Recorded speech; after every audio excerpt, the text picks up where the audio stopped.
High school. It's funny. It's 4 years that can feel like an absolute eternity while you're in the middle of it. But when you look back, it's just a blink of an eye. So the big question is, how do you get through it all so you're not left with that nagging feeling, those what-if questions that can follow you around for years? Well, that's what we're diving into today, your blueprint for a future without regret. Just take a look at this. It's a classic yearbook vibe, right? All these memories, these little moments frozen in time. But here's the thing that'll really get you thinking, and it's kind of haunting. The biggest regrets people carry aren't about the awkward haircuts or the embarrassing things they did. Nope. They're about the moments that are missing, the photos that were never taken because a chance was never taken. And that's where you get this echo of what if. It's the sound of all those missed opportunities. Now, this isn't about trying to scare you. It's the opposite, really. It's about equipping you. Think of this as your game plan, a way to proactively shape an experience that you'll look back on and feel proud of, not one you wish you could do over. So what are we really talking about here? There's a name for it, regret of inaction. And it's not about the test you failed or that time you said something totally weird.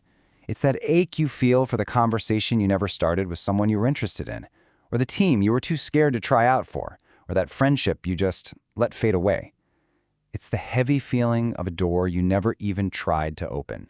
It turns out these regrets of inaction aren't random. They actually tend to pop up again and again in 3 key areas of high school life. So we're going to break down exactly where that "I wish I had" feeling usually takes hold so we can get out ahead of it.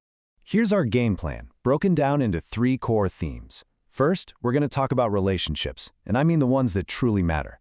Next, we'll get into experiences, the kind that actually build your character, not just your resume. And finally, we're going to cover what might be the biggest mindset shift of all, focusing on presence over just pure performance. Let's get into it.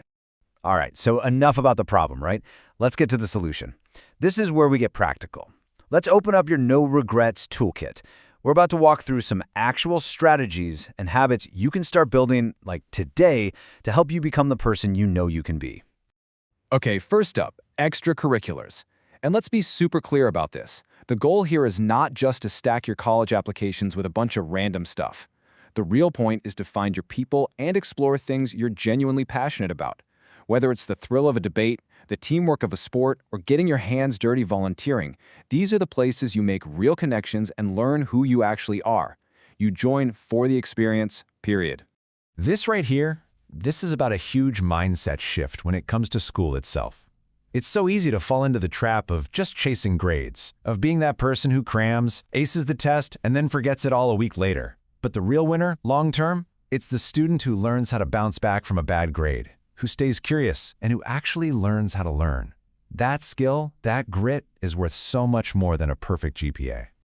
So how do you actually build that grit? It really comes down to 3 powerful habits. First, you've got to study with intention. And I don't mean just rereading your notes until your eyes glaze over. I mean active stuff, like quizzing yourself. Second, and this is huge, you have to learn to embrace being confused. That stuck feeling isn't a sign of failure. It's literally the feeling of your brain building new pathways. And third, seek help. Seriously, asking a teacher for help isn't a weakness. It's a sign of a strong learner who wants to get better. Man, that Brené Brown quote just hits differently, doesn't it? It gets to the very heart of this. Asking for help in class, admitting to a friend you're having a tough time, that stuff feels scary. It feels vulnerable. But it's not weakness. It is pure courage. And that vulnerability, it's the secret sauce for deeper learning and for building the kind of real friendships that you'll never regret. Okay, this is like looking at 2 different worlds. On one side, you have the regrets, the unspoken words, the conflicts that just simmer under the surface. It creates so much distance between people. But on the other side, you have your move, your strategy. You address things. You talk, for sure, but you also listen. I mean, really listen. It's about closing that distance and building a real connection, not just letting things drift apart. And this brings us to such a critical point, maybe one of the most important things to remember. High school is like a safe laboratory for life. Right now, the cost of failure is incredibly low. Seriously, not making the team or trying a new project that flops. It stings for a minute, but that's it. This is your time to push boundaries, to try the things that scare you, and to discover that your limits are way, way further out than you ever imagined. Okay, so we've talked about what to do. Now let's shift gears a bit because our third and final theme is a little different. It's not about adding more to your schedule, it's about changing your mindset. This is about learning how to be truly present for the experience, not just checking boxes to get through it. Because man, look at this. It goes by in a flash, doesn't it? Freshman year, you're just trying to figure out where your classes are. Sophomore year, you start to explore. Then junior year hits, and for so many people, it just becomes about enduring the grind. And then, boom, you're a senior, and all you want to do is remember everything. If you don't make a conscious effort to slow down and appreciate each phase, you'll wake up and realize you kind of missed it. And a huge part of being present is staying open.